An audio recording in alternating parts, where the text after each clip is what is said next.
క్షేత్రస్థాయిలో ఫలితాలు కనిపించడం లేదు. పథకాల అమలుపై పవన్ కళ్యాణ్ కీలక వ్యాఖ్యలు. ఆంధ్రప్రదేశ్ రాష్ట్రం ఆర్థికంగా ఎదుర్కొంటున్న సవాల్ను అధిగమిస్తూనే అభివృద్ధి మరియు సంక్షేమ ఫలాలను ప్రజలకు చేరవేయడంలో కూటమి ప్రభుత్వం నిబద్ధతతో ఉందని ఉప ముఖ్యమంత్రి పవన్ కళ్యాణ్ స్పష్టం చేశారు.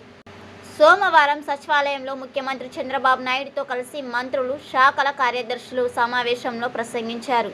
ప్రభుత్వ ఖజానా నుండి ఖర్చు చేసే ప్రతి పైసా ప్రజల ప్రయోజనమే కోసమే వినియోగించాలని, క్షేత్రస్థాయిలో పారదర్శకతను పెంచడం ద్వారానే ప్రభుత్వానికి మంచి పేరు వస్తుందని ఆయన అధికారులను దిశానిర్దేశం చేశారు.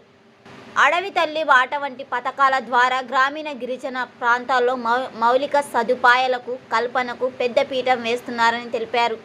కేంద్ర ప్రభుత్వం సహకారంతో జల్ జీవన్ మిషన్ కింద 10,000 కోట్ల విలువైన పనులను ఇప్పటికే ప్రారంభించామని, అటవీ శాఖ ద్వారా 200 కోట్లతో నగర వాళ్లను ఏర్పాటు చేస్తున్నామని ఆయన పేర్కొన్నారు.